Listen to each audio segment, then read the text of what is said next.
Yes, sir. Well, that was interesting. I didn't even want to stop. Okay. I was there last night as well, and I want to thank you as well as last night for sticking to the Tanakh, and the discussion here is about how God is relating to us as opposed to how we formulate God or how we choose to make God. Agreed. And that was both nights, and I appreciate that. Good.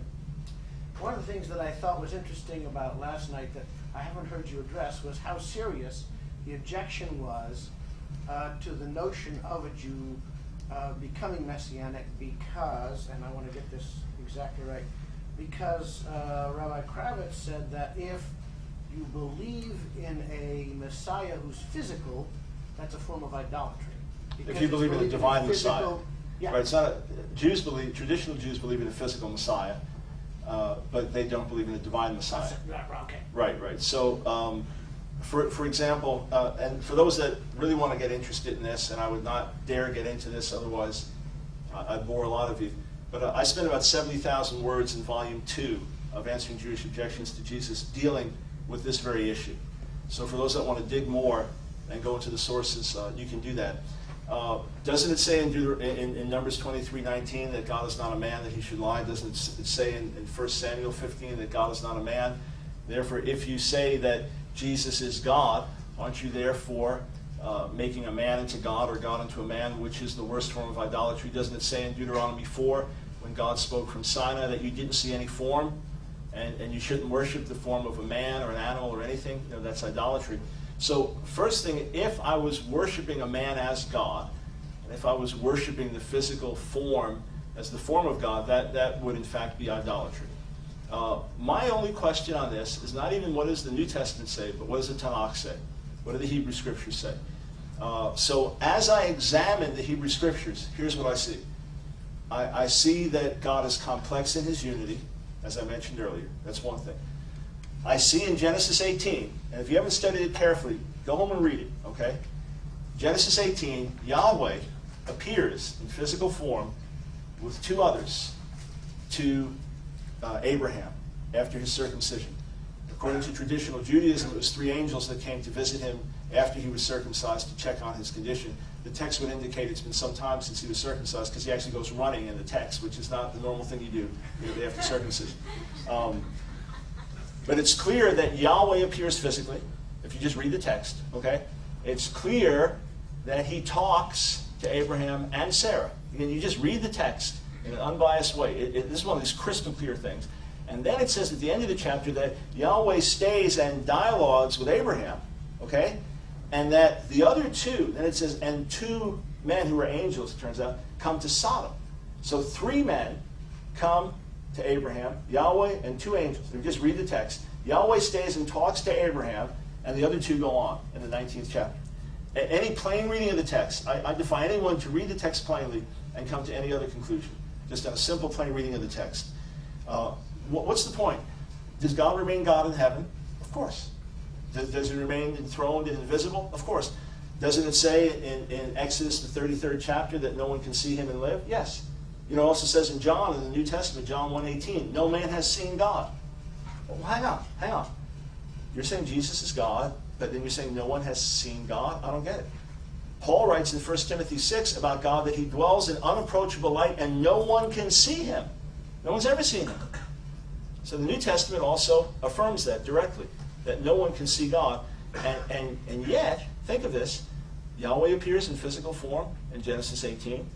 Exodus 24, shortly after the revelation at Sinai, this is still on Mount Sinai. What does it say in Exodus 24? That Moses, Aaron, the elders, they saw the God of Israel. Isaiah 6, Isaiah sees the Lord high and lifted up, his throne fills, the train of his robe fills the temple, etc. So you have these different examples of people actually seeing God or having some encounter with God, and yet no one has seen God. How? How do we explain that? Then we also have in Psalm 45, which is a royal psalm, it says there, in praise of the king, your throne, O God, is forever and ever. You just read that just by itself, that it's talking about God. Your throne, O Elohim, is forever and ever. It's talking to the king. Then the next verse says that God, even your God, has anointed you. how can he be called God, and yet God anoints him? Isaiah, the 9th chapter, verse 5 in Hebrew, verse 6 in Christian English translations, says that this son who will be born, this Messianic king, will be called Pele Yoetz El Gibor Aviad Sar Shalom, and El Gibor is mighty God. Now what's interesting is that Ibn Ezra says that El Gibor is actually a descriptive title of the earthly king. That means mighty God. The Talmud even makes reference to that. So how can an earthly king be called Elohim or be called El Gibor?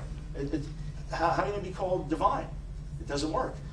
Unless they are prophecies of God making himself known in flesh and blood. You say, well, I don't get it. How can he be God in heaven and yet on the earth at the same time? It doesn't make sense. And then what about it talks about his ruach, his spirit being on the prophets? That's what Christians call the Trinity. In other words, that God is triune in his nature. As I said, his unity is complex. We worship one God, not three. And that his Son comes down, walks among us, and that the only way to read Tanakh that makes sense to me is whenever God revealed himself to man, it was his Son making himself known. He's the one that if you read the Targums, the Aramaic paraphrases and translations of the Tanakh, instead of talking about the Lord spoke, it'll say the memra of the Lord spoke. The word of the Lord spoke. Instead of saying the Lord touched, it would say the memra of the Lord touched. Instead of Jacob saying, I will worship, or the Lord will be my God in Genesis 28, it says the memra of the Lord will be my God. This is kind of a literary device to speak of this intermediary way of God making himself known. The mystics talked about the 10 sphirot, these different emanations, if you want to use a Gnostic word for it, of God's character and nature, and how the infinite eternal God, transcendent God, touches man. The rabbi spoke of the Shekhinah, the presence of God on the earth. One rabbi once said to me, so you kind of believe that Jesus is a walking Shekhinah? I said, that says it well. Good example. That works. So first thing, we worship the one unseen eternal God who revealed himself through his Son in flesh and blood. We don't worship the flesh and blood. We don't worship a form. No one has ever seen God, but he makes himself known most fully to us through Yeshua. And I could only take Tanakh, and based on Tanakh, worship a God who is eternal, invisible, transcendent, and yet at times makes himself known in flesh and blood on the earth and reveals himself to people and speaks in an active first-hand way while remaining God in heaven. Through later reflection, through the writings of the New Testament, we call that God's triunity, or a complex unity. So there's nothing idolatrous about it. I don't worship a man. I've never worshipped a man. I worship the one eternal unseen God who made himself known through Yeshua. Rightly understood, there's nothing idolatrous about it. And in fact, it makes sense out of a lot of passages in the Hebrew Bible. For those that, it's a very deep, complex subject, the nature of God is. For those that want to study it more, we'll get ample references in Volume 2 of Jewish Objections. Yes, sir. The mic is open.